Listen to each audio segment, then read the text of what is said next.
Hi everyone, thank you for joining me for this review. Today I'm talking about the Everyday Minerals finishing powders. The website advertises that you can use them either as a foundation primer or a finishing powder. However, it didn't make all that much sense to me since their foundations were powder.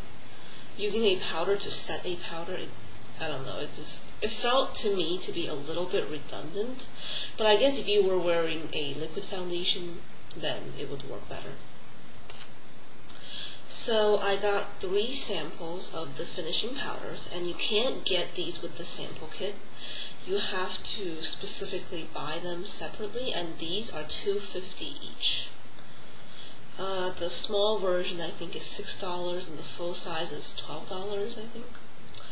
So for $2.50 to get this little guy wasn't incredibly worth it in my opinion, but I wanted to just try it and see if it was, if I should get the bigger versions.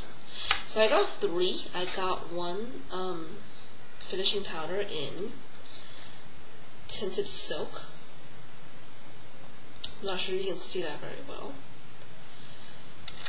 I got one in Sunlight Start to Finish Rice Finishing Powder. It's very yellow, and this on my face was just a little bit light, but otherwise it was okay. And I got the Start to Finish Rice Finishing Powder in Soft Bronze, and this one was slightly dark, so I used this as a bronzer.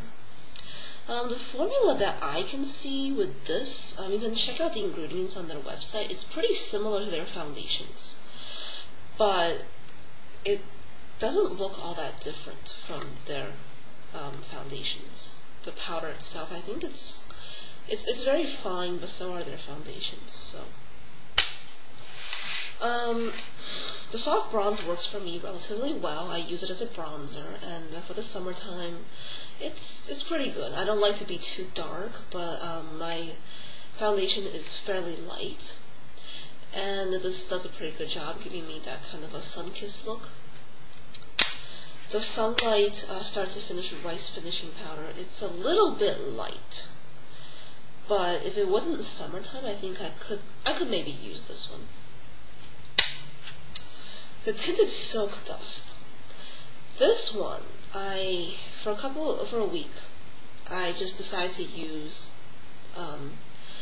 tinted moisturizer, and I used this Tinted Silk Dust to set the foundation, and it did a pretty good job. I mean, actually all 3 of these, they do a pretty good job getting rid of any shine or oily spots, and just making your complexion look pretty smooth and not too made up. That was all great for a week.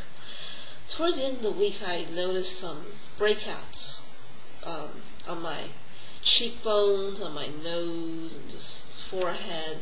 And I couldn't figure out why, because I don't normally get that many breakouts at once.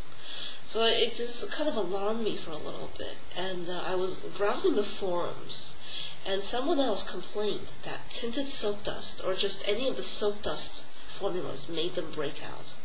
Because silk is a natural element, I mean, it comes from silkworms, and so some people, I guess, are sensitive to it. So I stopped using this tinted silk dust, and I went back to using just the regular Everyday Minerals foundations, and my skin cleared right up. So, long story short, the silk dusts, if you plan on getting these, I highly suggest that you get the samples first and try it out for a little while, and just make sure that you don't break out from it. A lot of people complain that different ingredients in makeup makes their skin break out. Silk dust is very natural, and I guess I am sensitive to it, and if you are, then that's something that you definitely want to be careful with. So in general, I'm relatively pleased with the Soft Bronze Start to Finish Rice Powder as a bronzer. I think it would work well if you are kind of fair-skinned. I mean, I'm fair-skinned. I wear fairly light. I'm MAC and C20, so it works well as a bronzer if you're fair-skinned. The Sunlight Start to Finish Rice Finishing Powder is very yellow. It would be okay, like not during the summertime. And Tinted Soap Dust, definitely be careful if you think you might break out from it, or you should give it a try and be very mindful of what happens. So that's all for now. I might get more of these samples, but they're $2.50 a piece, so I'm not quite sure if I'll get many more, but it's a pretty good formula. So I liked the two that didn't make me break out. So, thank you so much for watching.